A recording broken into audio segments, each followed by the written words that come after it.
Hello, bonsoir, salut, bienvenue sur ma chaîne YouTube, Tempête de Salut. Je vous exhorte à liker, aimer et partager parce que l'évangile doit être prêché dans le monde entier. Ce soir encore, nous allons lever l'équivoque sur un faux raisonnement.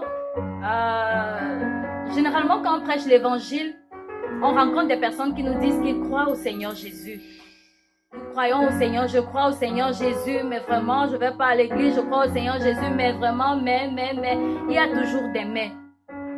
Mais on ne peut pas croire au Seigneur Jésus et demeurer le même. On ne peut pas croire au Seigneur Jésus et ne rien faire par la suite.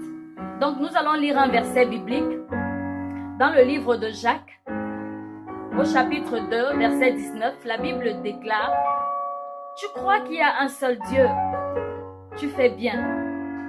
Les démons le croient aussi et ils tremblent. » Les démons croient et ils tremblent. Toi, tu crois et tu fais quoi? À la seule pensée que Dieu existe, les démons tremblent. À la seule pensée que Dieu est vivant, les démons tremblent. Toi, tu fais quoi? Tu dis que tu crois. Je vais te dire une chose. Tous ceux qui nous ont dévancés dans la foi, l'apôtre Paul, il a combattu le Seigneur, mais quand il a cru, sa vie a changé, son cœur a changé. L'apôtre Pierre était un pêcheur de poissons, mais quand il a cru au Seigneur Jésus, sa vie a changé, son cœur a changé. Il y a plusieurs exemples bibliques qui nous le montrent. Mais toi, tu ne peux pas dire que tu crois, mais tu ne fais rien. Tu crois, tu sais que Dieu existe. Je veux te dire, les démons savent aussi que Dieu existe et ils tremblent. Mais toi, tu ne fais rien.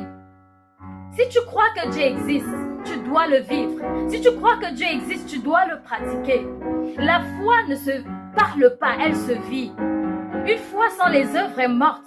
Ça veut dire que tu n'as pas de foi. Si tu crois en Dieu, on doit voir que tu crois au Seigneur Jésus. Si on ne voit pas les œuvres du Seigneur dans ta vie, si on ne voit pas les œuvres de la transformation de Dieu dans ta vie, ça veut dire que tu n'as pas cru. Dieu n'est pas un menteur. Et Dieu est puissant. Quand il entre dans ta vie, il change les choses. Quand il entre dans ta vie, il transforme ta vie.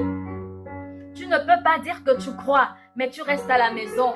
Je ne sais pas ce que tu as vécu dans une église. Je ne sais pas ce que tu as vécu. Mais ce soir, je vais te dire, si tu veux vraiment servir le Seigneur, Dieu va t'orienter dans une église qui est vraie.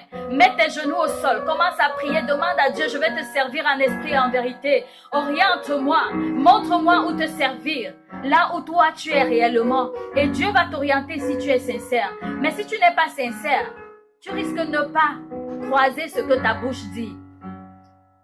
Donc voilà le faux raisonnement que je voulais lever ce soir. Tu ne peux pas seulement croire sans vivre ta foi. Tu ne peux pas dire que je crois que Dieu existe sans qu'on ne voit cela dans ta vie. Ça veut dire que tu es en train de mentir. Parce que les démons, eux, ils croient et ils tremblent. Toi, tu crois et tu fais quoi? Tu crois et tu fais quoi par la suite? Si tu as cru au Seigneur Jésus, laisse-le transformer ta vie. Laisse-le toucher ton cœur. Et si tu n'avais pas entendu du Seigneur Jésus et tu l'entends ce soir, donne ta vie au Seigneur et tu seras sauvé. Cela t'évitera l'enfer. Si mon raisonnement, si ma manière de penser ne t'a pas plu ou bien tu ne croises pas ton raisonnement, tu peux me laisser en commentaire et on en reparlera à la prochaine vidéo. Pour le moment, je te prie d'être béni dans le nom du Seigneur Jésus. Shalom.